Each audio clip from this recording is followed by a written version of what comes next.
Hello, ഏവർക്കും smart P C ഓൺലൈനിലേക്ക് സ്വാഗതം. LDCക്ക് വേണ്ടിയിട്ടുള്ള 28ാമത്തെ ക്ലാസ്സാണ് ഇന്ന്. ഇന്ന് നമ്മൾ പഠിക്കാൻ പോകുന്നത് ഭവന പദ്ധതികളുണ്ട് അല്ലേ, നമ്മുടെ കേന്ദ്ര സർക്കാരിൻ്റെ ഭവന പദ്ധതികൾ. അതിൽ നിന്നൊരു ഇമ്പോർട്ടൻറ്റ് പദ്ധതി പഠിക്കുന്നുണ്ട്. പിന്നെ കുറച്ച് പ്രീവിയസ് ചോദ്യങ്ങളും അതുമായി ബന്ധപ്പെട്ട കാര്യങ്ങളാണ് ഇന്ന് പഠിക്കാൻ പോകുന്നത്. ഇമ്പോർട്ടൻറ്റ് ക്ലാസ്സാണ്. പിന്നെ റിവിഷൻ ലാസ്റ്റാണ്, വീഡിയോ ലാസ്റ്റാണ് റിവിഷൻ. അപ്പോൾ ക്ലാസ് ഫുള്ള് കണ്ടിട്ട് നിങ്ങൾ റിവിഷൻ അറ്റൻഡ് ചെയ്താൽ മതി. ഓക്കെ. പിന്നെ കഴിഞ്ഞ റിവിഷനിൽ മാർക്കുള്ള ആൾക്കാരുടെ പേര് ഞാൻ വീഡിയോ ലാസ്റ്റ് പറയുന്നുണ്ട്. പിന്നെ പറയാനുള്ളത് നമ്മുടെ ഓൺലൈൻ ക്ലാസ്സിനെ കുറിച്ചാണ്. നമുക്ക് LDC, LPUP, LGS എന്നീ പരീക്ഷകൾക്ക് ഓൺലൈൻ ബാച്ചുകളുണ്ട്. ഗൂഗിൾ മീറ്റ് ലൈവ് ക്ലാസ് ആണ്. ഓക്കെ. ജോയിൻ ചെയ്യാൻ താല്പര്യമുള്ളവർ ഈ ഡിസ്ക്രിപ്ഷനിൽ കൊടുത്തിരിക്കുന്ന നമ്പറിലേക്ക് കോൺടാക്ട് ചെയ്താൽ മതി. അപ്പോൾ നമുക്ക് നേരെ ക്ലാസ്സിലേക്ക് പോകാം. എല്ലാവരും ആവശ്യമുള്ള പോയിൻ്റൊക്കെ നോട്ട് എഴുതി തന്നെ പഠിക്കണം. ഓക്കെ. അപ്പോൾ ഇന്ന് നമ്മൾ പഠിക്കാൻ പോകുന്നത് ഭവന പദ്ധതികളാണ്. ഭവന പദ്ധതികളിൽ ഒരു പ്രധാനപ്പെട്ട പദ്ധതി ഇന്ന് പഠിക്കാൻ പോകുന്നത്. ആ ഭവന പദ്ധതികളിൽ ഇന്ദിര ആവാസ് യോജന. എന്താണ് ഇന്ദിര ആവാസ് യോജന? അതിനെ ഒന്ന് ഷോർട്ടാക്കി പറഞ്ഞേ. IAY എന്നുള്ളത് IAY, ഇന്ദിര ആവാസ് യോജന അല്ലെങ്കിൽ IAY. ഓക്കെ. ഈ ഇന്ദിര ആവാസ് യോജന ആരംഭിക്കുന്നത് ഏത് പഞ്ചവത്സര പദ്ധതിയിലെന്നറിയോ? 7ാമത്തെ പഞ്ചവത്സര പദ്ധതിയിലാണ് കേട്ടോ. അപ്പോൾ ഇന്ദിര ആവാസ് യോജന ആരംഭിച്ച പഞ്ചവത്സര പദ്ധതി ഏതാണ്? 7. മറക്കല്ല. അപ്പോൾ ഇന്ദിര ആവാസ് യോജന ആരംഭിച്ച പഞ്ചവത്സര പദ്ധതി 7ാമത്തെ പഞ്ചവത്സര പദ്ധതിയാണ്. അതായത് 1985 മെയ്യിലാണ് ആരംഭിച്ചത്. എപ്പോഴാണ് ആരംഭിച്ചത്? 1985 മെയ്. 1985 മെയ്. ഈ 1985 മെയ്യിൽ ഏത് പ്രധാനമന്ത്രിയാണ് ഇന്ദിര ആവാസ് യോജന ആരംഭിച്ചത്? കേട്ടോ, ഇന്ത്യൻ രാഷ്ട്രീയം ഫുള്ള് ആര്? രാജീവ് ഗാന്ധി. ആരാണ്? രാജീവ് ഗാന്ധി. അപ്പോൾ 7ാം പഞ്ചവത്സര പദ്ധതി 1985 മെയ്, രാജീവ് ഗാന്ധി. ഇത്രയും പഠിച്ചല്ലോ. അപ്പോൾ ഇന്ദിര ആവാസ് യോജന ഒരു ഭവന നിർമ്മാണ പദ്ധതിയാണ്, അല്ലെങ്കിൽ ഭവന പദ്ധതിയാണ്. ആരംഭിച്ചത് ഏത് പദ്ധതിയിൽ? 7ാം പഞ്ചവത്സര പദ്ധതി 1985 മെയ്. ആരാ പ്രധാനമന്ത്രി? രാജീവ് ഗാന്ധി.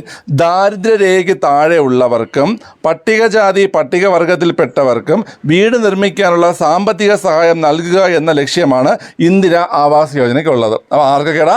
ദാരിദ്ര്യരേഖയ്ക്ക് താഴെ ഉള്ളവര്, പട്ടികജാതി പട്ടികവർഗത്തിൽപ്പെട്ടവര്. അപ്പോൾ ഇവർക്കൊക്കെ എന്ത് നിർമ്മിക്കാനുള്ള? വീട് നിർമ്മിക്കാനുള്ള സാമ്പത്തിക സഹായം നൽകുക എന്ന ലക്ഷ്യത്തോടെ ആരംഭിച്ച പദ്ധതിയാണ് ഏത്? ഇന്ദിര ആവാസ് യോജന. ഓക്കെ. അപ്പോൾ പറ എന്തൊക്കെയാടാ? അതല്ല, എന്താ ലക്ഷ്യം എന്ന് പറ. ദാരിദ്ര്യരേഖയ്ക്ക് താഴെയുള്ളവർക്കും പട്ടികജാതി പട്ടികവർഗത്തിൽപ്പെട്ടവർക്കും എന്ത് നിർമ്മിക്കാനുള്ള? വീട് നിർമ്മിക്കാനുള്ള ധനസഹായം. അതാണ് ഏത്? ഇന്ദിര ആവാസ് യോജന. ഓക്കെ. ഈ പദ്ധതിയുടെ ചുമതല വഹിക്കുന്ന ആരാ? പദ്ധതിയുടെ ചുമതല വഹിക്കുന്നത് കേന്ദ്ര ഗ്രാമവികസന മന്ത്രാലയമാണ്. ഏത് മന്ത്രാലയമാണ്? കേന്ദ്ര ഗ്രാമവികസന മന്ത്രാലയമാണ് കേട്ടോ. ഗ്രാമവികസന മന്ത്രാലയം. ഈ ഇന്ദിര ആവാസ് യോജന, ഇന്ദിര ആവാസ് യോജനയുടെ പുതിയ പേരാണ് ദേശീയ ഗ്രാമീൺ ആവാസ് മിഷൻ. പറഞ്ഞേ, ദേശീയ ഗ്രാമീൺ ആവാസ് മിഷൻ. ഇന്ദിര ആവാസ് യോജനയുടെ പുതിയ പേര് എന്താണ് പിള്ളേരെ? ദേശീയ ഗ്രാമീൺ ആവാസ് മിഷൻ. ദേശീയ ഗ്രാമീൺ ആവാസ് മിഷൻ. ഇതിനപ്പോൾ ഈ ഗുണഭോക്താക്കൾ നമ്മൾ പറഞ്ഞു, ദാരിദ്ര്യരേഖയ്ക്ക് താഴെയുള്ള ആൾക്കാരാണെന്ന് പറഞ്ഞു, പട്ടികജാതി പട്ടികവിഭാഗമാണെന്ന് പറഞ്ഞു. ഓക്കെ. അപ്പോൾ നമുക്ക് എക്സ്പ്ലെയിൻ ചെയ്ത് പറയുന്നുണ്ട്. പട്ടികജാതിക്കാർ, പട്ടികവർഗക്കാർ, ദാരിദ്ര്യരേഖയ്ക്ക് താഴെയുള്ള ന്യൂനപക്ഷങ്ങൾ, പട്ടികജാതി പട്ടികവർഗത്തിൽ പെടാത്ത ദാരിദ്ര്യരേഖയ്ക്ക് താഴെയുള്ളവർ. മനസ്സിലായ? ഓക്കെ. അപ്പോൾ ആർക്കൊക്കെയുണ്ട്? പട്ടികജാതിക്കാർക്കുണ്ട്, പട്ടികവർഗക്കാർക്കുണ്ട്, ദാരിദ്ര്യരേഖയ്ക്ക് താഴെയുള്ള ന്യൂനപക്ഷങ്ങളുണ്ട്, പട്ടികജാതി പട്ടികവർഗത്തിൽ പെടാത്ത ദാരിദ്ര്യരേഖയ്ക്ക് താഴെയുള്ളവർ. അപ്പോൾ ഇവർക്കെല്ലാം എന്ത് കിട്ടും? വീട് വയ്ക്കാനുള്ള ധനസഹായം കിട്ടും. പറ ആർക്കൊക്കെ? പട്ടികജാതി പട്ടികവർഗക്കാർ. ഓക്കെ. ദാരിദ്ര്യരേഖയ്ക്ക് താഴെയുള്ള ന്യൂനപക്ഷങ്ങൾ, അതുപോലെ പട്ടികജാതി പട്ടികവർഗത്തിൽ പെടാത്ത ദാരിദ്ര്യരേഖയ്ക്ക് താഴെയുള്ളവർ. ഓക്കെ. 1995-96 മുതൽ വിധവകൾക്കും യുദ്ധത്തിൽ മരിച്ച സൈനിക ഉദ്യോഗസ്ഥരുടെ കുടുംബത്തിനും പദ്ധതിയുടെ പ്രയോജനം ലഭിക്കുന്നുണ്ട്. മനസ്സിലായ? 95-96 കാലഘട്ടം മുതൽ ആർക്കൊക്കെ? വിധവകൾക്കും അതുപോലെ യുദ്ധത്തിൽ മരിച്ച സൈനികരുടെ കുടുംബത്തിനും, ഏത് പദ്ധതിയിൽ ഇത് ലഭിക്കുന്നുണ്ട്? ഇന്ദിര ആവാസ് യോജനയുടെ സഹായം ലഭിക്കും. ഓക്കെ. അടുത്ത്, ഇന്ദിര ആവാസ് യോജന പ്രകാരം നിർമ്മിക്കുന്ന വീടുകൾ എത്ര വർഷത്തേക്കാണ് കൈമാറ്റം ചെയ്യാൻ സാധിക്കാത്തത്? ഗവൺമെന്റ് പൈസ കൊണ്ട് നിർമ്മിക്കുന്ന വീടാണ്. നിർമ്മിച്ചിട്ട് ആ വീട് നമ്മൾ വിൽക്കാൻ പാടുണ്ടോ? നമ്മൾ വിൽക്കാം, പക്ഷെ ഒരു വർഷ കാലാവധി ഉണ്ട്. എത്ര വർഷമാണ്? 10 അല്ല, 15. നീ 5 അല്ലേ പറഞ്ഞത്? 15. നീയൊക്കെ ചിരിക്കണേ എന്തിന്? നീ പറഞ്ഞ 10, ഞാൻ പറഞ്ഞ 5. ആൻസർ എത്രയാണ്? 15. നിങ്ങൾക്ക് തോന്നി നിങ്ങൾ ഉത്തരം ശരിയാണെന്നല്ലേ? എടാ ഉത്തരം 15ആണ്. നീ പറയുന്ന ഉത്തരം ശരിയാണ്? അല്ല. ഇവൻ പറയുന്ന ഉത്തരം ശരിയാണ്. പക്ഷെ നിങ്ങൾ എന്നോട് പറഞ്ഞ കൂട്ടുമ്പോൾ ശരിയാണ്. പക്ഷെ നിനക്ക് മാർക്കുണ്ടോ? ഇല്ല. ഓക്കെ. 15 എത്രയാണ്? 15 വർഷത്തേക്ക്. അപ്പൊ ഇന്ദിര ആവാസ് യോജന പ്രകാരം നിർമ്മിക്കുന്ന വീടുകൾ എത്ര വർഷത്തേക്ക് കൈമാറ്റം ചെയ്യാൻ സാധിക്കാത്തത്? 15 വർഷത്തേക്ക്. എന്താണ് പിള്ളേരെ? 15 വർഷത്തേക്ക്. ഓക്കെ. ഇപ്പോഴത്തെ പേര് ദേശീയ ഗ്രാമീൺ ആവാസ് മിഷൻ എന്നാണ്. ഇപ്പോഴത്തെ പേര് എന്താണ്? ദേശീയ ഗ്രാമീൺ ആവാസ് മിഷൻ എന്നാണ്. എന്നാൽ 2016 ഇന്ദിര ആവാസ് യോജന എന്താണ് പിള്ളേരെ? ഇന്ദിര ആവാസ് യോജന പ്രധാനമന്ത്രി ആവാസ് യോജന ഗ്രാമീൺ എന്ന് പുനർനാമകരണം ചെയ്തിട്ടുണ്ടായിരുന്നു. മനസ്സിലായ? ഇന്ദിര ആവാസ് യോജന 2016 എന്താക്കിയ പിള്ളേരെ? പ്രധാനമന്ത്രി ആവാസ് യോജന ഗ്രാമീൺ എന്ന് പുനർനാമകരണം ചെയ്തിട്ടുണ്ട്. മനസ്സിലായല്ലോ? അപ്പോൾ ഇത്രയാണ് നമുക്കിവിടെ പഠിക്കേണ്ടത്. ക്ലിയർ ആണ്? ഇപ്പോഴത്തെ പേരെന്താ? ഇപ്പോഴത്തെ ദേശീയ ഗ്രാമീൺ ആവാസ് മിഷൻ. മനസ്സിലായ? 2016 എന്ത് പേരെ കൊടുത്തത്? പ്രധാനമന്ത്രി ആവാസ് യോജന ഗ്രാമീൺ എന്ന് ചെയ്തു. ഓക്കെ. ഇത് നമുക്ക് 2021 നടന്ന VO പരീക്ഷ ചോദിച്ചു. ചോദ്യം എങ്ങനെയാണ്? ഏത് പദ്ധതി പുനരാവിഷ്കരിച്ചാണ് പ്രധാനമന്ത്രി ആവാസ് യോജന ഗ്രാമീൺ പദ്ധതിക്ക് രൂപം നൽകിയത്? ഏതാണ്? ഇന്ദിര ആവാസ് യോജന. ഏതാണ്? ഇന്ദിര ആവാസ് യോജന. മനസ്സിലായി? 2021 VOക്ക് ചോദിച്ചതാണ്. ഓക്കെ. അപ്പോൾ ഒന്ന് പറഞ്ഞുതരാം. ഇന്ദിര ആവാസ് യോജന 7ാം പഞ്ചവത്സര, ഞാൻ പറയാം, 7ാം പഞ്ചവത്സര പദ്ധതി 1985 മെയ് രാജീവ് ഗാന്ധി. ഓക്കെ. പട്ടികജാതി പട്ടികവർഗത്തിൽപ്പെട്ടവർക്കും ദാരിദ്ര്യത്തിൽ താഴെയുള്ളവർക്കും ഭവന നിർമ്മാണത്തിന് വീട് വെച്ച് നൽകുന്ന പദ്ധതിയാണ്. അല്ല, ധനസഹായം നൽകുന്ന പദ്ധതിയാണ്. ഈ പദ്ധതി പ്രകാരം നിർമ്മിക്കുന്ന വീടുകൾ 15 വർഷത്തേക്ക് എന്ത് ചെയ്യാൻ പാടില്ല? കൈമാറ്റം ചെയ്യാൻ പാടില്ല. ഈ പദ്ധതി ഇപ്പോൾ അറിയപ്പെടുന്ന പേര് ദേശീയ ഗ്രാമീൺ ആവാസ് മിഷൻ എന്നാണ്. ഓക്കെ. 1995-96 മുതൽ യുദ്ധത്തിൽ മരിച്ച സൈനികരുടെ കുടുംബത്തിനും അതുപോലെ വിധവകൾക്കും ഈ പദ്ധതിയുടെ ആനുകൂല്യം ലഭിക്കുന്നുണ്ട്. ഈ 2016 ഈ പദ്ധതിയുടെ പേര് ഈ പദ്ധതി പുനരാവിഷ്കരിച്ച് വേറെ പദ്ധതി കൊണ്ടുവന്നു. ആ പദ്ധതി പേരെന്താണ്? പ്രധാനമന്ത്രി ആവാസ് യോജന ഗ്രാമീൺ. ക്ലിയർ ആണല്ലോ? ഓക്കെ. അപ്പോൾ ഇത്ര നിങ്ങൾക്ക് മനസ്സിലായ? ചോദിക്കാമല്ലോ. അപ്പോൾ ഒന്ന് പഠിച്ചോ. ഓക്കെ. ചോദ്യം പറ. ഇന്ദിര ആവാസ് യോജന ഏത് പഞ്ചവത്സര പദ്ധതി? ഏത് വർഷം? ഏത് മാസം? മെയ്. ഓക്കെ. ആര് പ്രധാനമന്ത്രി? രാജീവ് ഗാന്ധി. രാജീവ് ഗാന്ധി. ഓക്കെ. പറ. ആരാണ് ഗുണഭോക്താക്കൾ? പട്ടികജാതി പട്ടികവർഗക്കാര്, ദാരിദ്ര്യക്ക് താഴെയുള്ള ആൾക്കാർ. ഓക്കെ. ഇവർക്ക് എന്ത് കൊടുക്കും? വീട് വെച്ച് കൊടുക്കും? ധനസഹായം കൊടുക്കും? വീട് വെക്കുന്നതിന് ധനസഹായം കൊടുക്കും. ഓക്കെ. ഈ വീട് വിൽക്കാൻ പറ്റുമോ? പറ്റില്ല. 15 വർഷത്തിന് ശേഷമേ പറ്റത്തുള്ളൂ. ഓക്കെ. ഇതിന്റെ പദ്ധതി ചുമതല നിർവഹിക്കുന്ന ഏത് വകുപ്പാണ്? കേന്ദ്ര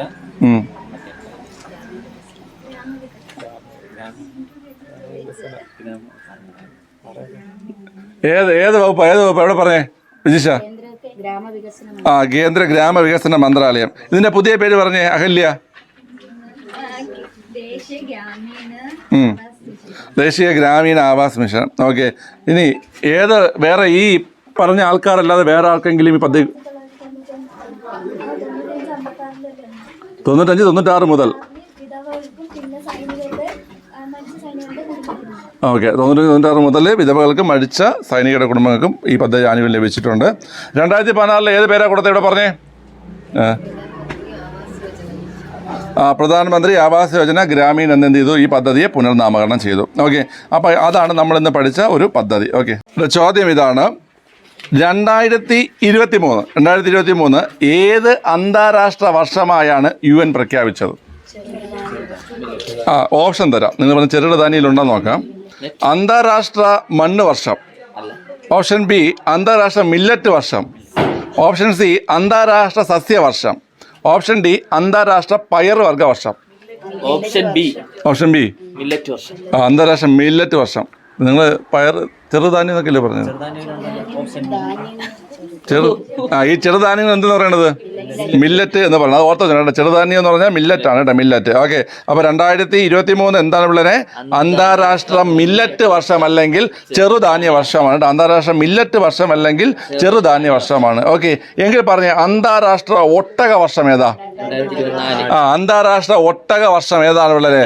2024. അന്താരാഷ്ട്ര ഒട്ടക വർഷം ഏതാണ്? 2024. ഒട്ടകത്തെ കുറിച്ച് നിനക്ക് എന്താ അറിയാം?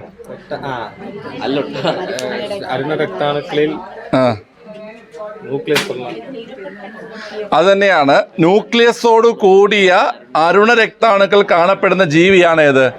ഒട്ടകം. ഏട്ടാ ഒട്ടകം. ഓക്കെ, ഒട്ടകം ദേശീയ ദേശീയ അത് മറ്റേ കല്ലടയമല്ലേ, ആരൊരാൾ ഒട്ടകത്തെ. ശരി, എടേ മരുഭൂമിയിലെ കപ്പൽ എന്നറിയപ്പെടുന്ന ജീവിയാണ് ഏത്?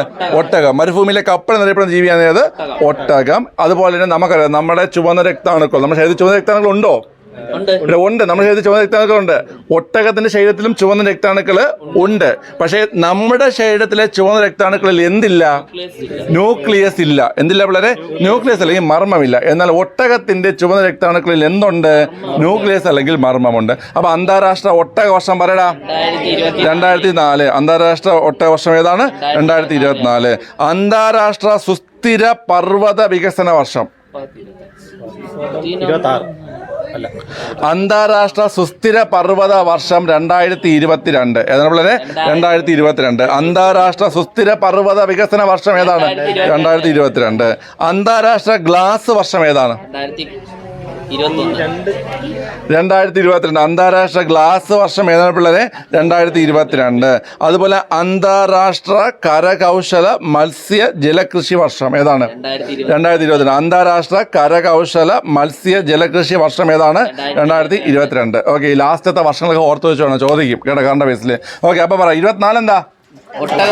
24 ഒട്ടകം. 22 3 ഉണ്ട്. 22 3 ഏതൊക്കെയാ? സുസ്ഥിര പർവ്വത വികസനം. സുസ്ഥിര പർവ്വത വികസന വർഷം. പിന്നെ ഗ്ലാസ് വർഷം. പിന്നെ കരകൗശല അന്താരാഷ്ട്ര കരകൗശല മത്സ്യ ജലകൃഷി വർഷം. കരകൗശല മത്സ്യ ജലകൃഷി വർഷം. അത്രയും പഠിച്ചല്ലോ പിള്ളേരെ. ഓക്കെ, ശാന്തിയുടെയും പ്രത്യാശയുടെയും അന്താരാഷ്ട്ര വർഷം ഏതാ? 21. Are you sure? Yes, അതാണ് ആൻസർ. 2021 കേട്ടോ. എന്താണ് പിള്ളേരെ? ശാന്തിയുടെയും പ്രത്യാശയുടെയും വർഷം ഏതാണ്?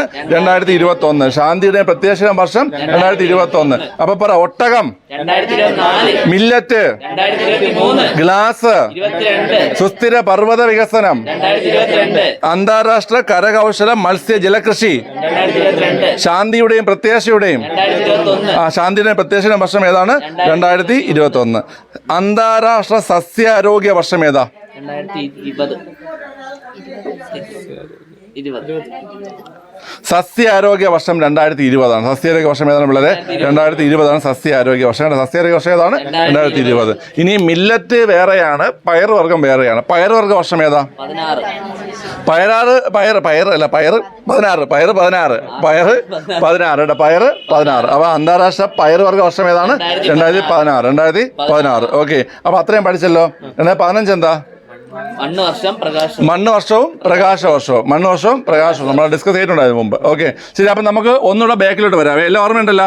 ഓക്കെ, 24 ഒട്ടകം. 23 മില്ലറ്റ് അല്ലെങ്കിൽ ചെറുധാന്യം. 22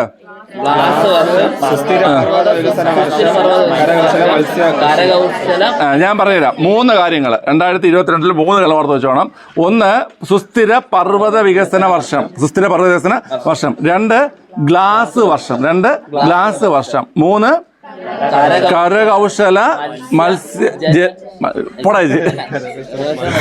കരകൗശല മത്സ്യ ജലകൃഷി വർഷം. ഓക്കെ, ക്ലിയർ ആണല്ലോ? കരകൗശല മത്സ്യ ജലകൃഷി വർഷം. 2021 ശാന്തിയുടെയും പ്രത്യാശയുടെയും വർഷം. 2020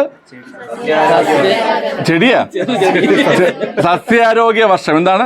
സസ്യാരോഗ്യ വർഷം. 2016 പയറ്. 15 മണ്ണ് പ്രകാശം. 15 മണ്ണ് പ്രകാശം. ഓക്കെ, ഇത്രയും പറയാൻ പറ്റുമല്ലോ? ഓക്കെ, ശരി. ചോദിക്കട്ടാ അവിടെ സുദർശന പറഞ്ഞോ. 2024 പറ. 2023 പറഞ്ഞേ. അവിടെ ആര്യ? മില്ലറ്റ്. ഓക്കെ, 2022 3 പറഞ്ഞേ.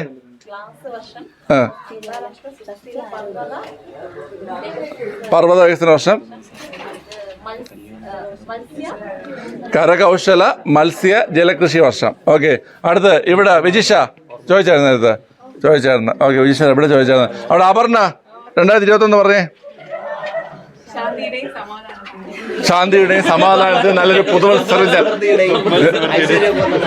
ശാന്തി സമാധാനമൊന്നുമല്ല. ശാന്തിയുടെയും പ്രത്യാശയുടെയും വർഷം. ഓക്കെ, ശരി. അവിടെ അപ്പുറത്തെ ആയിരിക്കണം ഷംന 2020 പറ. സസ്യാരോഗ്യ വർഷം. അവിടെ ശരണ്യ 2016 പറഞ്ഞേ. പയർ വർഷം. ഓക്കെ, അവിടെ അപ്പുറത്തേക്ക് അതുല്യ 2015 മണ്ണ് പ്രകാശം. ഓക്കെ, ക്ലിയർ ആണ്. ശരി, അടുത്ത ചോദ്യം. ഇപ്പോൾ ഉള്ള നിയമസഭ എത്രയാടാ? 15ാം നിയമസഭ. ചോദ്യം ഇതാണ്: 15ാം കേരള നിയമസഭയിൽ ഏറ്റവും പ്രായം കൂടിയ അംഗം ആരാണ്? ഓപ്ഷൻ തരാം. Option A Oommen Chandy, option B AK Saseendran, option C K Krishnankutty, option D PJ Joseph. PJ ജോസഫാണ് കേട്ടോ. നിലവിലുള്ളത് കേരളത്തിലുള്ള എത്ര നിയമസഭയാണ് ഉള്ളത്? 15ാം നിയമസഭയാണ് ഇപ്പോൾ ഉള്ളത്. 15ാം നിയമസഭ. ഈ 15ാം നിയമസഭയിൽ ഏറ്റവും പ്രായം കൂടിയ അംഗമാണ് ആര്? PJ Joseph. 15ാം നിയമസഭയിൽ ഏറ്റവും പ്രായം കൂടിയ അംഗം ആരാണ്ടാ? PJ ജോസഫാണ്. ആരാണ്ടാ? PJ Joseph. ആരാണ്ടാ? PJ Joseph. ആരാണ്ടാ? PJ Joseph. PJ ജോസഫാണ് അംഗം. അപ്പൊ ഈ PJ ജോസഫ് ഏത് മണ്ഡലത്തിൽ നിന്നുള്ളതാണ്? തൊടുപുഴ. ഏത് മണ്ഡലം? തൊടുപുഴയിലാണ് PJ ജോസഫ്. ഏറ്റവും പ്രായം കുറഞ്ഞ അംഗം ആരാ? നമ്മുടെ ഈ 15ാം നിയമസഭയിൽ ഏറ്റവും പ്രായം കുറഞ്ഞ അംഗമാണ് സച്ചിൻ ദേവ്. ആരാണ്? സച്ചിൻ ദേവ് ഏത് മണ്ഡലം? ബാലുശ്ശേരി. സച്ചിൻ ദേവ് ഏത് മണ്ഡലമാണ്? ബാലുശ്ശേരി മണ്ഡലമാണ്. ഇനി നമ്മുടെ ഈ നിയമസഭ പറഞ്ഞു. അടുത്ത മന്ത്രിസഭ. ഈ മന്ത്രിസഭയിൽ ഏറ്റവും പ്രായം കൂടിയ മന്ത്രി ആരാ? ഏറ്റവും പ്രായം കൂടിയ മന്ത്രി ആരാണ്? K കൃഷ്ണൻകുട്ടിയാണ് ഏറ്റവും പ്രായം കൂടിയ മന്ത്രി. ഈ K കൃഷ്ണൻകുട്ടി ഏത് വകുപ്പാണ്? വൈദ്യുതി വകുപ്പാണ്. ഏത് വകുപ്പാണ്? വൈദ്യുതി വകുപ്പാണ്. മണ്ഡലം ഏതാണ്?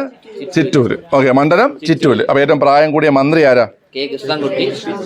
രാജിവെച്ചില്ലല്ലേ? ഇല്ല. K കൃഷ്ണൻകുട്ടിയാണ് ഏറ്റവും പ്രായം കൂടിയ മന്ത്രി.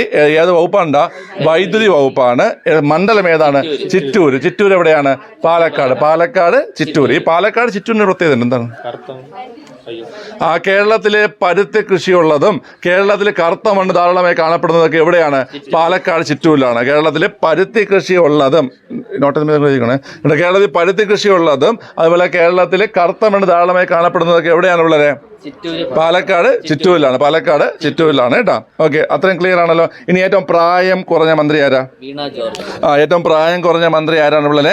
വീണ ജോർജ് ആണ് ഏറ്റവും പ്രായം കുറഞ്ഞ മന്ത്രി. ഈ പ്രായം കുറഞ്ഞ മന്ത്രിയായി വീണ ജോർജിന്റെ മണ്ഡലം ഏതാ? ആറന്മുളയാണ്. ഏത് വകുപ്പാണ് പ്രധാനമായിട്ടും കൈകാര്യം ചെയ്യുന്നത്? ആരോഗ്യ വകുപ്പാണ്. ഓക്കെ, അപ്പൊ നമ്മൾ 4 പഠിച്ചേ. ഇപ്പൊ 5 ചോദ്യം പഠിച്ചു. ഇപ്പോഴത്തെ നിയമസഭ എത്രാമത്തെ നിയമസഭ? 15ാം നിയമസഭ. 15ാം നിയമസഭയിൽ പ്രായം കൂടിയതാരാ? PJ Joseph. പ്രായം കുറഞ്ഞതാരാ? സച്ചിൻ ദേവ്. ഓക്കെ, ഇനി പ്രായം കൂടിയ മന്ത്രി ആരാ? K കൃഷ്ണൻകുട്ടിയുടെ പ്രായം കൂടിയ മന്ത്രി. ഈ പ്രായം കൂടിയ മന്ത്രി K കൃഷ്ണൻകുട്ടി ഏത് മണ്ഡലം? ചിറ്റൂര് മണ്ഡലം. ഏത് വകുപ്പ്? വൈദ്യുതി വകുപ്പ്. പ്രായം കുറഞ്ഞ മന്ത്രി ആരാ? വീണ ജോർജ്. ഏത് വകുപ്പ്?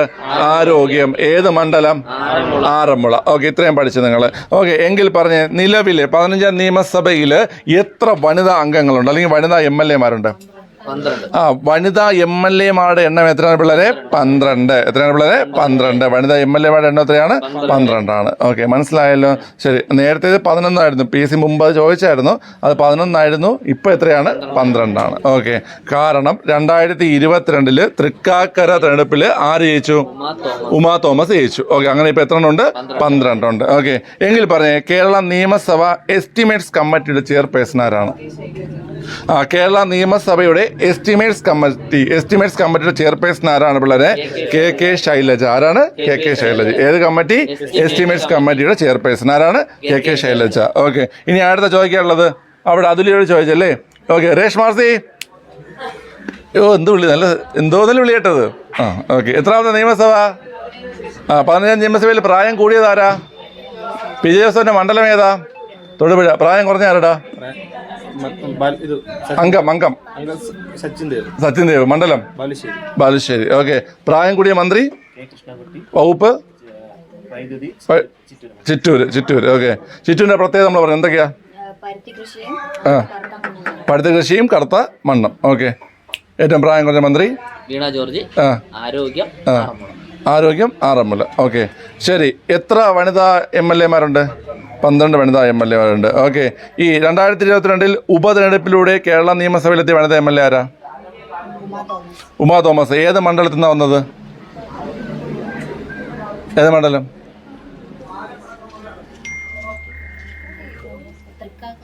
തൃക്കാക്കരയാണ് മണ്ഡലം. ഓക്കെ, ശരി, ഒന്ന് പൗസ് ചെയ്തേ.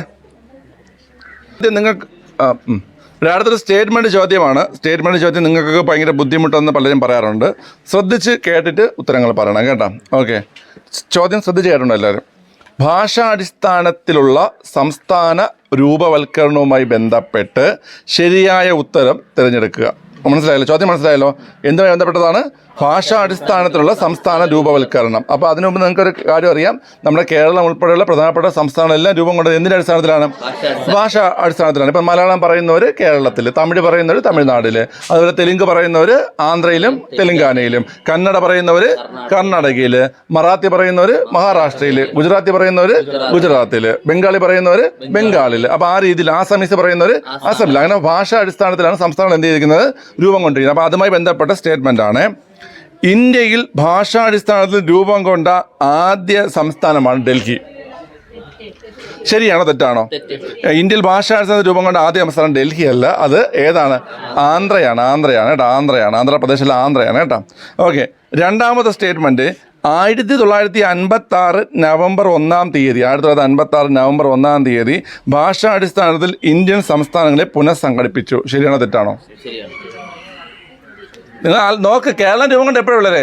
50 നവംബർ 1-നല്ലേ കേരളം രൂപം കൊണ്ട് ഭാഷാ അടിസ്ഥാനത്തിലല്ലേ? അപ്പോൾ ആ രണ്ടാമത്തെ സ്റ്റേറ്റ്മെന്റ് എന്താണ്? ശരിയാണ്. അതായത് 1956 നവംബർ 1-ാം തീയതി ഭാഷാടിസ്ഥാനത്തിൽ ഇന്ത്യൻ സംസ്ഥാനങ്ങളെ പുനഃസംഘടിപ്പിച്ചു എന്ന സ്റ്റേറ്റ്മെന്റ് എന്താണ്? ശരിയാണ്. ഓക്കെ, അടുത്ത് ഭാഷാടിസ്ഥാനത്തിലുള്ള മൂന്നാം സ്റ്റേറ്റ്മെന്റ് ആണ്. ഭാഷാടിസ്ഥാനത്തിലുള്ള സംസ്ഥാന രൂപവൽക്കരണ കമ്മീഷന്റെ അധ്യക്ഷൻ ഫസൽ അലിയാണ്. ശരിയാണ്, ഫസൽ അലിയാണ് അധ്യക്ഷൻ. ഓക്കെ, അതായത് ആ ഒരു കമ്മിറ്റി ഉണ്ടായിരുന്നു. ഒരു കമ്മിറ്റി പഠനം നടത്തിയാണ് എന്ത് ചെയ്തത്? ഭാഷാടിസ്ഥാനത്തിൽ സംസ്ഥാനങ്ങൾ പുനഃസംഘടിപ്പിച്ചത്. ആ കമ്മിറ്റിയുടെ അധ്യക്ഷൻ ആരാണ്? ഫസൽ അലി. അപ്പോൾ ആ സ്റ്റേറ്റ്മെന്റ് എന്താണ് പിള്ളേരെ? ശരിയാണ്. ഓക്കെ, അപ്പോൾ ഇതിൽ നമ്മൾ 3 സ്റ്റേറ്റ്മെന്റ് പറഞ്ഞു. ഏതൊക്കെയാണ് ശരി? ഒന്ന് ശരിയാണോ? ഡൽഹിയാണ് ആദ്യ സംസ്ഥാനം. അല്ല, അത് തെറ്റാണ്. പക്ഷെ 56 നവംബർ 1-നല്ലേ നിലവിൽ വന്നത്? ഈ കമ്മീഷന്റെ അധ്യക്ഷൻ ഫസൽ അലി അല്ലായിരുന്ന? അപ്പോൾ 2-3 സ്റ്റേറ്റ്മെന്റ് ശരിയല്ലേ? അപ്പോൾ ഇത്രയുള്ള സ്റ്റേറ്റ്മെന്റ് ചോദ്യം. നമ്മൾ ആദ്യം ചോദ്യം വരുന്ന മേഖലയെന്ന് മനസ്സിലാക്കുക. കാരണം ഇപ്പോൾ തന്നെ ചോദ്യം തന്നെ വലിയ ചോദ്യമാണ്. ഭാഷാടിസ്ഥാനത്തുള്ള സംസ്ഥാന രൂപവൽക്കരണവുമായി ബന്ധപ്പെട്ട് ശരിയായ ഉത്തരം എന്ത് ചെയ്യുക? കണ്ടെത്തുക. അതിൻ്റെ കൂടെ തന്നെ ഓപ്ഷൻസും കുറേ നീളത്തിന് കിടക്കുകയാണ്. പക്ഷെ സംഭവം വളരെ സിമ്പിളാണ്. മനസ്സിലായ? കണ്ടോ? ഭാഷാടിസ്ഥാനത്തിൽ രൂപം കൊണ്ട് ആദ്യ സംസ്ഥാനം ഡൽഹി. അപ്പോൾ നിങ്ങൾ ജസ്റ്റ് ഒന്ന് വായിച്ചു നോക്കുക, ശരിയാണോ തെറ്റാണോ? തെറ്റ്. അപ്പോൾ നമ്മൾ ക്വസ്റ്റ്യൻ പേപ്പറിൽ എന്ത് ചെയ്യുക? തെറ്റിടുക. അതിന് 56 നവംബർ 1-ന് ഇത് നടപ്പിലാക്കി. അത് അപ്പോൾ ശരിയാണ്. അപ്പോൾ ശരിയിടുക. അടുത്ത് ഭാഷാടിസ്ഥാനത്തിലുള്ള സംസ്ഥാന രൂപവൽക്കരണ കമ്മീഷൻ്റെ അധ്യക്ഷൻ ഫസൽ അലിയാണ്. അത് ശരിയാണ്. അപ്പോൾ അതും എന്ത് ചെയ്യുക? ശരിയിടുക. അപ്പോൾ അതിനുശേഷം നമ്മൾ നോക്കുമ്പോൾ 2ഉം 3ഉമാണ് ശരി. എന്നിട്ട് ആ 2ഉം 3ഉം ശരി എന്ന ഓപ്ഷനിലേക്ക് പോവുക. അത്രയേ ഉള്ളൂ സ്റ്റേറ്റ്മെൻറ്റ് ക്വസ്റ്റ്യൻ ചെയ്യാനായിട്ട്. മനസ്സിലായ? അപ്പോൾ നിങ്ങൾ പറയും ഇത് എളുപ്പമുള്ള ക്വസ്റ്റ്യൻ അല്ലേ എന്ന്. അത് എളുപ്പമുള്ള ക്വസ്റ്റ്യൻ പഠിച്ചാൽ എല്ലാം എളുപ്പമുള്ള തന്നെയാണ്. ഇത് നിങ്ങൾ പഠിച്ചിട്ടുള്ള എന്ത് ചെയ്തു? അറ്റൻഡ് ചെയ്തു. മനസ്സിലായ? പഠിച്ച ക്വസ്റ്റ്യൻ പോലും തെറ്റിക്കുന്ന കുട്ടികളുണ്ട് സ്റ്റേറ്റ്മെൻറ്റിൽ. നിങ്ങൾക്ക് അറിയായിരിക്കും. പക്ഷേ ഈ ക്വസ്റ്റ്യൻ്റെ വലിപ്പമൊക്കെ കാണുമ്പോൾ നമുക്ക് ഒരു പേജിൻ്റെ പകുതി നിൽക്കും ചിലപ്പം സ്റ്റേറ്റ്മെൻറ്റ് ക്വസ്റ്റ്യൻ. അതിലൊന്നും നിങ്ങൾ പേടിക്കേണ്ട. മനസ്സിലായ? നിങ്ങൾ സിലബസ് നല്ലപോലെ പഠിച്ചിട്ട് പോയിട്ടുള്ള ആളാണെങ്കിൽ നിങ്ങൾക്ക് ചോദ്യം വായിച്ചാൽ അത് മനസ്സിലാക്കാനുള്ള ബുദ്ധി കാണിച്ചാൽ എന്ത് ചെയ്യാൻ പറ്റും? സ്റ്റേറ്റ്മെൻറ്റ് ക്വസ്റ്റ്യൻസ് അറ്റൻഡ് ചെയ്യാൻ പറ്റും. മനസ്സിലായ? ഓക്കെ, സിമ്പിളാണ്. ക്ലിയർ അല്ലേ? ശരി. പിന്നെ ഒരു കാര്യം എന്ന് പറഞ്ഞു കഴിഞ്ഞാൽ ഇപ്പം നമ്മൾ വായിച്ചിട്ടും നമുക്ക് ചിലപ്പം വായിച്ചാലും നമുക്ക് ഡൗട്ട് വരും. കിട്ടാനല്ല ഉത്തരം അങ്ങോട്ട്. ശരിയാണോ തെറ്റാണോ നമുക്ക് ഡൗട്ട് വരും. പക്ഷേ നമുക്ക് അറിയാമെന്നുള്ള 1-2 പോയിൻ്റ് വെച്ചിട്ട് ഓപ്ഷൻ നോക്കുകയാണെങ്കിൽ അറിയാമെന്നുള്ള 1-2 പോയിൻ്റ് വെച്ചിട്ട് ഓപ്ഷൻ നോക്കുകയാണെങ്കിൽ നമുക്ക് എന്ത് ചെയ്യാൻ പറ്റും? ആൻസർ ചെയ്യാൻ പറ്റും. ഓക്കെ, അതുകൊണ്ട് സ്റ്റേറ്റ്മെൻറ്റ് ക്വസ്റ്റ്യൻ നിങ്ങൾ പേടിക്കേണ്ട കാര്യമില്ല. നിങ്ങൾ നല്ലപോലെ പഠിച്ചിട്ട് പോകുന്ന ഭാഗത്ത് നിന്ന് സ്റ്റേറ്റ്മെൻറ്റ് വന്നു കഴിഞ്ഞാൽ അത് കിട്ടാൻ വേണ്ടി നിങ്ങൾ ഒറ്റ കാര്യം ചെയ്താൽ മതി. അത് വായിക്കാനുള്ള ഒരു സാവകാശം കൊടുക്കണം. മെയിൻ പരീക്ഷ 1.5 മണിക്കൂറാണ്. നിങ്ങൾക്ക് സമയം കിട്ടും. മനസ്സിലായ? മെയിൻ പരീക്ഷയ്ക്ക് 1.5 മണിക്കൂർ സമയമുണ്ട്. നിങ്ങൾക്ക് സ്റ്റേറ്റ്മെൻറ്റ് ക്വസ്റ്റ്യനൊക്കെ വന്നാലും നിങ്ങൾക്ക് അത് അറ്റൻഡ് ചെയ്ത് പോകാനുള്ള സമയം കിട്ടും. ഓക്കെ ആണല്ലോ? ശരി, നമുക്കിനി ഇതുമായിട്ട് ബന്ധപ്പെട്ട കാര്യങ്ങൾ നോക്കാം. ഓക്കെ, ഈ സംസ്ഥാന പുനഃസംഘടന ഇപ്പം നമ്മുടെ രാജ്യത്ത് എല്ലാം നടക്കുന്നത് കോൺസ്റ്റിറ്റ്യൂഷൻ പ്രകാരമല്ലേടാ? ഈ സംസ്ഥാന പുനഃസംഘടന എത്രാമത്തെ ഭരണഘടനാ ഭേദഗതിയാണ്? 7ാമത്തെ ഭരണഘടനാ ഭേദഗതിയാണ്. അപ്പം നമ്മൾ ചോദിക്കുകയാണ്, കേരള സംസ്ഥാനം രൂപം കൊണ്ടത് എത്രാമത്തെ ഭരണഘടനാ ഭേദഗതി പ്രകാരമാണ്? പറ. 7ാമത്തെ ഭരണഘടനാ ഭേദഗതി ഏത് വർഷമാണ്? 1956-ലാണ്. 1956. 7ാം ഭേദഗതി സമയത്ത് ആരാ പ്രധാനമന്ത്രി? 56 ആരുടെ പ്രധാനമന്ത്രി? 47 മുതൽ 1947 മുതൽ 64 വരെ അദ്ദേഹം മരിക്കുന്നത് വരെയും ആര് തന്നെയാണ് ഇന്ത്യൻ പ്രധാനമന്ത്രി? ജവഹർലാൽ നെഹ്റു തന്നെയാണ്. ഓക്കെ, ആരാണ് രാഷ്ട്രപതി? രാജേന്ദ്ര പ്രസാദ് രാഷ്ട്രപതി. അപ്പൊ പറ, ഭാഷാടിസ്ഥാനത്തുള്ള സംസ്ഥാന രൂപീകരണം എത്രാമത്തെ ഭേദഗതിയാണ്? 7ാമത്തെ ഭേദഗതിയാണ്. കേരളം ഉൾപ്പെടെയുള്ള സംസ്ഥാന രൂപം കൊണ്ട് ഏത് ഭേദഗതിയിലാണ്? 7ാമത്തെ ഭേദഗതിയിലാണ്. മനസ്സിലായല്ലോ? ഓക്കെ. ഈ സമയത്ത് ആരാ രാഷ്ട്രപതി? രാജേന്ദ്ര പ്രസാദ് രാഷ്ട്രപതി. ആരാണ് പ്രധാനമന്ത്രി? ജവഹർലാൽ നെഹ്റു ആണ്. ഈ ഭേദഗതി നടന്ന വർഷം ഏതാണ്? 1956. കേട്ടോ? ഓക്കെ, ശരി. ഈ 1956 സംസ്ഥാന പുനഃസംഘടനാ നിയമം, 1956 സംസ്ഥാന പുനഃസംഘടനാ നിയമപ്രകാരം എത്ര സംസ്ഥാനങ്ങൾ? 14 സംസ്ഥാനങ്ങളും 6 കേന്ദ്രഭരണ പ്രദേശങ്ങളും. 14 സംസ്ഥാനങ്ങളും 6 കേന്ദ്രഭരണ പ്രദേശങ്ങളും നിലവിൽ വന്നു. ഓക്കെ, ശരി. അപ്പൊ ഇത് പഠിക്കാനായിട്ട് ഞാനൊരു വീഡിയോ ചെയ്തിട്ടുണ്ട് കേട്ടോ. ആ വീഡിയോ നിങ്ങൾക്ക് ഷെയർ ചെയ്ത് തരാം. ഇനി ഇവിടെ ക്ലാസ്സിൽ ഓഫ്ലൈനുള്ള കുട്ടികൾക്ക് അത് പഠിപ്പിക്കും കേട്ടോ. ക്ലാസ്സിൽ പഠിപ്പിക്കും. ആ 14 സംസ്ഥാനങ്ങൾ ഏതൊക്കെയാണെന്നും 6 കേന്ദ്ര പ്രദേശം ഏതൊക്കെയാണെന്നും അതൊക്കെ പഠിപ്പിക്കും. നിങ്ങൾക്ക് നമ്മുടെ ചാനലിൽ വീഡിയോ എടുപ്പുണ്ട്. ഞാൻ അതിൻ്റെ ലിങ്ക് ഞാൻ ഫസ്റ്റ് കമ്മിൽ കൊടുത്തിരിക്കാം. ഓക്കെ, ശരി. അപ്പോൾ അത്ര നിങ്ങൾക്ക് മനസ്സിലായല്ലോ. അപ്പോൾ എത്ര സംസ്ഥാനങ്ങൾ? 14 സംസ്ഥാനങ്ങളും 6 കേന്ദ്രഭരണ പ്രദേശങ്ങളും. ഓക്കെ, അപ്പോൾ നമ്മൾ പറഞ്ഞു ഒരു കമ്മിറ്റി ഉണ്ടായിരുന്നു പറഞ്ഞല്ലേ? ഏത് കമ്മിറ്റിയാ? ഫസൽ അലി കമ്മിറ്റി. ഈ ഫസൽ അലി കമ്മിറ്റിയുടെ നിർദ്ദേശപ്രകാരമാണ് ഇത് ചെയ്തത്. ഓക്കെ, ഈ ഫസൽ അലി കമ്മിറ്റി പറഞ്ഞത് 14 സംസ്ഥാനം രൂപീകരിക്കാനും 6 കേന്ദ്രഭരണ പ്രദേശം രൂപീകരിക്കാനാണോ പറഞ്ഞത്? അല്ല പറഞ്ഞത്. ഓക്കെ, ശ്രദ്ധിച്ചു തരണേ. 53-ലാണ് ഈ കമ്മിറ്റി വരുന്നത്. 53-ലാണ് ഈ കമ്മിറ്റി വരുന്നത്. കമ്മിറ്റിയിൽ 3 അംഗങ്ങൾ. ഇതെല്ലാം വീഡിയോയിലുണ്ട്. Fazal Ali, Sardar KM Panikkar, HN Kunzru. Okay, നമ്മൾ പഠിക്കും അത്. ഓക്കെ, അപ്പോൾ ആ കമ്മിറ്റി 55 സെപ്റ്റംബറിലാണ് റിപ്പോർട്ട് കൊടുക്കുന്നത്. 55 സെപ്റ്റംബറിലാണ് റിപ്പോർട്ട് കൊടുക്കുന്നത്. അവർ പറഞ്ഞത് 16 സംസ്ഥാനങ്ങളും 3 കേന്ദ്രഭരണ പ്രദേശങ്ങളും രൂപീകരിക്കാനാണ്. എത്രയാണ് വളരെ? 16 സംസ്ഥാനങ്ങളും 3 കേന്ദ്രഭരണ പ്രദേശങ്ങളും രൂപീകരിക്കാനാണ് പറഞ്ഞത്. മനസ്സിലായല്ലോ? അപ്പോൾ അത് ഓർത്ത് വെച്ചോണം. ഓക്കെ, അപ്പോൾ ഇവിടെ പഠിക്കേണ്ടത് എത്രാമത്തെ ഭേദഗതി? 7ാമത്തെ ഭേദഗതി 1956. രാജേന്ദ്ര പ്രസാദ്, ജവഹർലാൽ നെഹ്റു. അത്രയും പഠിച്ചു. ഓക്കെ, ഇനി ഈ കമ്മിറ്റി രൂപം കൊണ്ടത് 14 സംസ്ഥാനങ്ങളും 6 കേന്ദ്രഭരണ പ്രദേശങ്ങളുമാണ്. എന്നാൽ 55 സെപ്റ്റംബറിൽ ഫസൽ അലി കമ്മിറ്റി കൊടുത്ത റിപ്പോർട്ടിൽ പറയുന്നത് എത്രയാണ്? 16 സംസ്ഥാനങ്ങളും 3 കേന്ദ്രഭരണ പ്രദേശങ്ങളും രൂപീകരിക്കുകയാണ് പറയുന്നത്. അത് ചോദിച്ചിട്ടുണ്ട്. ഫസൽ അലി റിപ്പോർട്ട് ചോദിച്ചിട്ടുണ്ട്, വീണ്ടും ചോദിക്കും. ഓക്കെ, ഇനി അടുത്ത് 7ാം ഭരണഘടനാ ഭേദഗതി നിയമത്തിലൂടെ നീക്കം ചെയ്ത ഭരണഘടനാ ഭാഗങ്ങൾ ഏതൊക്കെയെന്നറിയാവോ? 2 പാർട്ടുകൾ നീക്കം ചെയ്തു. 7ാം ഭാഗവും 9ാം ഭാഗവും എന്ത് ചെയ്തു? നീക്കം ചെയ്തു. ഓക്കെ, അത്ര മനസ്സിലായല്ലോ. 7ാം ഭേദഗതി പ്രകാരം നീക്കം ചെയ്തത് 7ാം ഭാഗവും 9ാം ഭാഗവും. 7ാം ഭാഗവും 9ാം ഭാഗവും എന്ത് ചെയ്തു? നീക്കം ചെയ്തു. ഇത്രയും മനസ്സിലായ? ഇത്രയും പഠിച്ചാ? ഓക്കെ ആണല്ലോ. അപ്പോൾ ആ ഒരു ഭാഗം ഒന്നുകൂടെ ചോദിച്ചിട്ട് നമുക്ക് അടുത്ത ഭാഗത്തേക്ക് പോകാം. ഓക്കെ, ചെക്കണ ഇപ്പോൾ കഴിയും. ഓക്കെ, ശരി. അപ്പോൾ ഒന്നുകൂടെ പറഞ്ഞുതരാം. ക്ലിയർ ആണല്ലോ പിള്ളേരെ? ശരി. എത്രാമത്തെ ഭേദഗതി? 7ാമത്തെ ഭേദഗതി. സംസ്ഥാന പുനഃസംഘടന 7ാമത്തെ ഭേദഗതി. 56 പ്രധാനമന്ത്രി ജവഹർലാൽ നെഹ്റു, രാഷ്ട്രപതി രാജേന്ദ്ര പ്രസാദ്. ഓക്കെ, 14 സംസ്ഥാനങ്ങൾ 6 കേന്ദ്രഭരണ പ്രദേശങ്ങൾ. ഈ 1955 സെപ്റ്റംബറിൽ ഫസൽ അലി കമ്മിറ്റി കൊടുത്ത റിപ്പോർട്ടിൽ 16 സംസ്ഥാനങ്ങളും 3 കേന്ദ്രഭരണ പ്രദേശങ്ങളും. ഓക്കെ, ഇനി ഈ ഭേദഗതിയിലൂടെ നീക്കം ചെയ്ത ഭാഗങ്ങൾ ഏതൊക്കെയാണ്? 7ഉം 9ഉം. 7ഉം 9ഉമാണ് എന്ത് ചെയ്തത്? നീക്കം ചെയ്തത്. ഒന്നുമില്ല. ഓക്കെ, ശരി. അപ്പോൾ ഇത്ര മനസ്സിലായല്ലോ? ചോദിക്കും. പോസ് ചെയ്തോ. ഇവിടെ പറ, ഭാഷാടിസ്ഥാനത്ത് രൂപം കൊണ്ട ആദ്യ സംസ്ഥാനം ഡൽഹിയാണ്. പിന്നെ ഏത്? ആന്ധ്രാപ്രദേശ് അല്ല, ആന്ധ്ര. ഓക്കെ, ഈ ഭാഷാടിസ്ഥാനത്തിലുള്ള സംസ്ഥാനങ്ങൾ പുനഃസംഘടിപ്പിച്ച വർഷവും തീയതിയും പറഞ്ഞേ. 56 നവംബർ 1.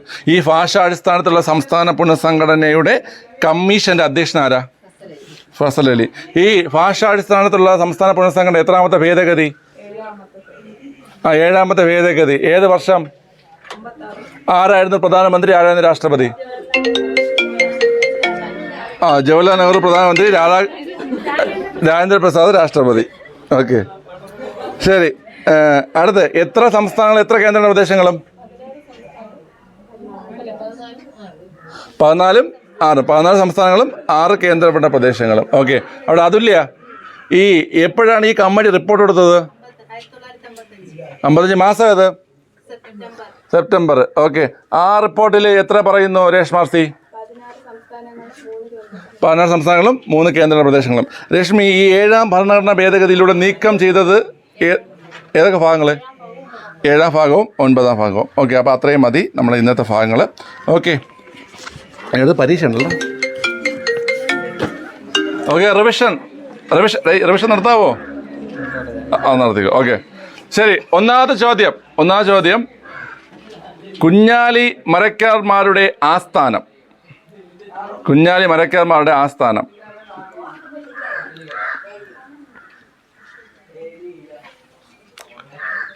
രണ്ടാമത്തെ ചോദ്യം പട്ടുമരയ്ക്കർ എന്നറിയപ്പെടുന്നത് എത്രാമത്തെ കുഞ്ഞാലിയാണ്?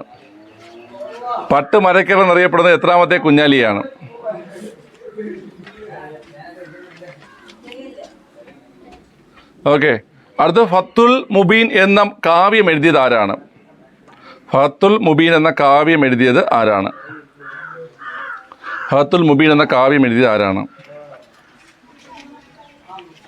അടുത്ത് അടിച്ചിട്ട് കടന്നു കളയുക എന്ന സമരതന്ത്രം ആവിഷ്കരിച്ചത് ആരാണ്?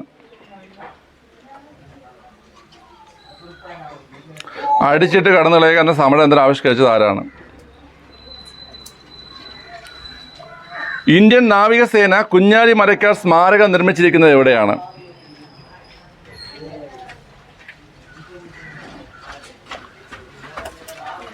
അടുത്ത് സെന്റ് ആഞ്ചലസ് കോട്ട എവിടെ സ്ഥിതി ചെയ്യുന്നു? ആര് പണി കഴിപ്പിച്ചു?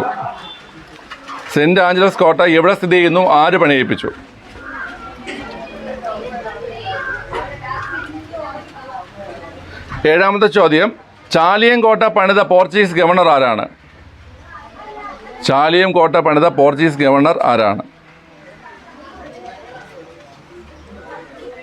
എട്ടാമത്തെ ചോദ്യം ചാലിയം കോട്ടയുടെ വിശേഷണം എന്താണ്?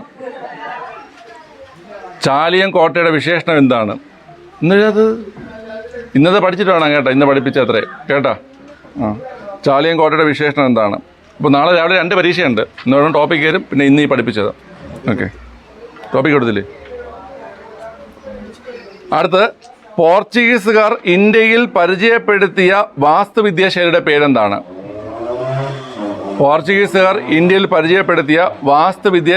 പേരെന്താണ്? പത്താം ചോദ്യം കേരളത്തിൽ പോർച്ചുഗീസുകാർ സ്ഥാപിച്ച ആദ്യ സെമിനാരി.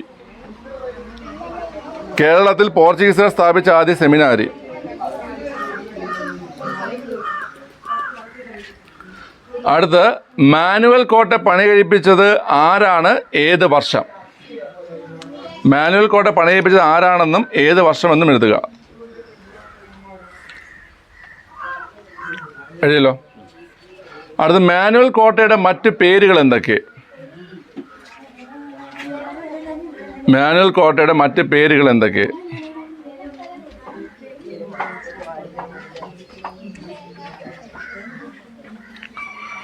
അടുത്ത് 13ാം ചോദ്യം കുഞ്ഞാലി മരക്കാരുടെ സ്മരണാർത്ഥം സ്റ്റാമ്പ് പുറത്തിറക്കിയ വർഷം.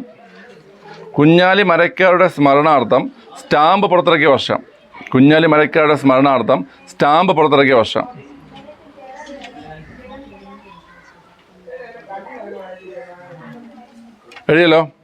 14ാം ചോദ്യം കേരളത്തിലെ പോർച്ചുഗീസുകാരുടെ അതിക്രമങ്ങളെക്കുറിച്ച് സൂചന നൽകുന്ന ഷേഖ് സൈനുദ്ദീൻ്റെ കൃതി ഏതാണ്?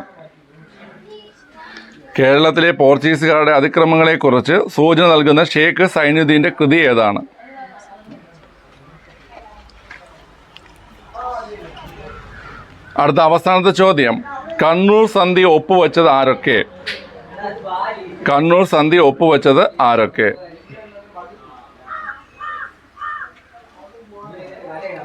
ഓക്കെ. മൂന്നാം ചോദ്യം ഫത്തുൽ മുബീൻ എന്ന കാവ്യം എഴുതിയത് ആരാണ്? ഇതാ കളിയാക്കണാടാ നീ. ചാലിയൻകോട്ട പണിത പോർച്ചുഗീസ് ഗവർണർ. പറഞ്ഞേ ഉള്ളൂ. ഓക്കെ, പേപ്പർ പാസ് ചെയ്യ് പെട്ടെന്ന്. അവരോട് പാസ് ചെയ്യടേ. അപ്പുറം പാസ് ചെയ്തേ. എവിടാ പാസ് കൊടു. 15 ദിവസമേ ഉള്ളൂ. ഓക്കെ, ശരി. ആരംഭിക്കലാം. ഓക്കെ. കുഞ്ഞാലി മരക്കാരുടെ ആസ്ഥാനം പറമോനെ. പുതുപ്പണം എവിടെയാണ്? വടകര എവിടാ? കോഴിക്കോട്. അത് പിന്നെ ഫുള്ളങ്ങ് പറഞ്ഞാൽ പോലെയിരുന്നാ? ഓക്കെ. പട്ടുമരക്കാർ എന്നറിയപ്പെടുന്ന ആരെയാണ്? ഏത് മൂന്നാമൻ? കുഞ്ഞാലി മരക്കാർ മൂന്നാമൻ. ഫത്തുൽ മുബീൻ എന്ന കാവ്യം എഴുതിയ ആരാ? കാസിം മുഹമ്മദ്. അടിച്ചിട്ട് കടന്നു കളയുക കുഞ്ഞാലി നാലാമൻ. കുഞ്ഞാലി നാലാമനാ? കുട്ടികളി കുഞ്ഞാലി ഒന്നാമൻ. കുഞ്ഞാലി ഒന്നാമൻ. ഓക്കെ. കുഞ്ഞാലി മരക്കാർ സ്മാരകം എവിടെ നിർമ്മിച്ചിരിക്കുന്നു? കോട്ടയ്ക്കൽ വടകര കോട്ടയ്ക്കൽ. ഓക്കെ, അലക്കില്ലേ അവിടെ. സെന്റ് ആഞ്ചലസ് കോട്ട എവിടെയാ? കണ്ണൂർ. ആരാ പണിയിപ്പിച്ചത്? അൽമേഡയാണ് പണിയിപ്പിച്ചത്. ഓക്കെ, ഏത് വർഷം എന്നറിയോ? വർഷം പഠിപ്പിച്ചില്ലായിരുന്നു ഇന്നലെ?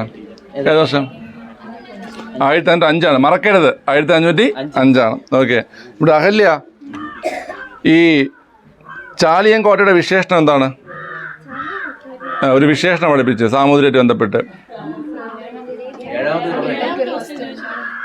ഏഴാമത്തത്. ചാലിയൻ കോട്ട പണിത പോർച്ചുഗീസ് ഗവർണർ ആരാ? അല്ല, അവിടെ പറഞ്ഞേ, ഷംന പറഞ്ഞേ. നുനോഡ കുൻഹ. ഓക്കെ. ചാലിയൻ കോട്ടയുടെ വിശേഷണം പറഞ്ഞേ. എവിടെ പറഞ്ഞ?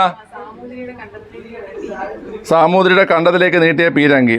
പോർച്ചുഗീസുകാർ അവിടെ ശരണ്യ, പോർച്ചുഗീസുകാർ ഇന്ത്യയിൽ പരിചയപ്പെടുത്തിയ വാസ്തുവിദ്യാ ശൈലി ഏതാ? ഗോതിക് ശൈലി. അവിടെ അതുല്യ, കേരളത്തിൽ പോർച്ചുഗീസുകാർ സ്ഥാപിച്ച ആദ്യ സെമിനാരി ഏതാ? വരാപ്പുഴ.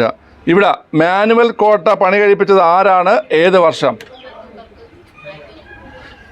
അയൽബൂർക്കർക്ക് 1503. അവിടെ സുദർശന, മാനുവൽ കോട്ടയുടെ മറ്റു പേരുകളെന്ന് പറഞ്ഞേ. ഓക്കെ. പള്ളിപ്പുറം കോട്ട. പള്ളിപ്പുറം പറഞ്ഞില്ലല്ലേ? പള്ളിപ്പുറം കോട്ട, വൈപ്പിൻ കോട്ട, ആയിക്കോട്ട, അഴീക്കോട്ട, കൊച്ചിൻ കോട്ട. ഓക്കെ. ഇവിടെ കുഞ്ഞാലി മരക്കാരുടെ സ്മരണാർത്ഥം സ്റ്റാമ്പ് പുറത്തിറക്കിയ വർഷം? 2000. കേരളത്തിൽ പോർച്ചുഗീസുകാരുടെ അതിക്രമങ്ങളെക്കുറിച്ച് സൂചന നൽകുന്ന ഷേഖ് സൈനുദ്ദീൻ കൃതി ഏതാ? തുഹത്തുൽ മുജാഹിദീൻ. കണ്ണൂർ സന്ധി ഒപ്പുവെച്ചത് ആരൊക്കെയാ? പോർച്ചുഗീസുകാരും കോഴിക്കോട് സാമൂതിരി. ഓക്കെ, ശരി. അപ്പോൾ ഇത്രയാണ് ചോദ്യങ്ങൾ. മാർക്കുകളെന്ന് പറഞ്ഞേ, പെട്ടെന്ന് പറഞ്ഞേ. അർച്ചനയ്ക്ക് എത്ര മാർക്ക്? 15. ഇവിടെ അതുലിന് എത്ര മാർക്ക്? 14. ജോബിൻ 14. ഷാനു 14. ഓക്കെ. ഇവിടെ 15 അല്ലേ? 15. ഇവിടെ 14. നിങ്ങൾക്ക് മൂന്നും 14. പിന്നെ 15, 14 അങ്ങനെ എഴുതിയില്ല. അവിടെ അഹ്ലേക്ക് എത്ര? 15. ഓക്കെ, ശരി. അവിടെ ഷംന 15 ഉണ്ട്. ഓക്കെ. ഇവിടെ അപർണ 15. ശരണ്യ 13. അതുല്യ 15 ഉണ്ട്. ആര്യ 15. ഓക്കെ.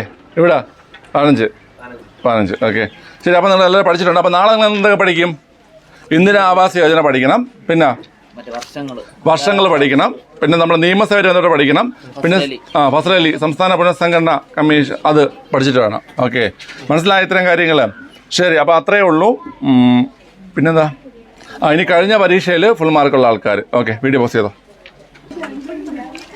ഇന്നലത്തെ പരീക്ഷയ്ക്ക് മുഴുവൻ മാർക്കുള്ള ആൾക്കാരാണ് മിനി ശിവൻ കുമ്പിടി, സിമി ദിനേശ്, ആതിര ഇ പാലക്കാട്, രഞ്ജിനി സജേഷ്, ആതിര കോട്ടയം, സുഫ ജസ്ന, ദീപാരാജൻ വയനാട്, അക്ഷിത കണ്ണൂർ, ജിതിൻ കാസർഗോഡ്, ശ്രീ പാർവതി വയലാർ, ആദിത്യ ഗൗരി, വത്സല സുധി, പാർവതി കരുനാഗപ്പള്ളി. ഇത്രയും പേർക്ക് ഫുൾ മാർക്കുണ്ട്. അപ്പോൾ ഒരു ക്ലാപ്പ് മാനേജർ പ്ലീസ്. ശരി, ഓക്കെ. അപ്പോൾ ഇന്ന് ഇത്രയേ ഉള്ളൂ ഇന്നത്തെ ക്ലാസ് കേട്ടോ. അപ്പോൾ നാളെ നമ്മൾ ഇന്നത്തെ ക്ലാസ് എന്ത് നടത്തും? പരീക്ഷ നടത്തും. ഓക്കെ, നല്ലപോലെ പഠിച്ചിട്ട് നാളത്തെ ക്ലാസ് കാണുക. ഓക്കെ, അപ്പം ടാറ്റ, ബൈ.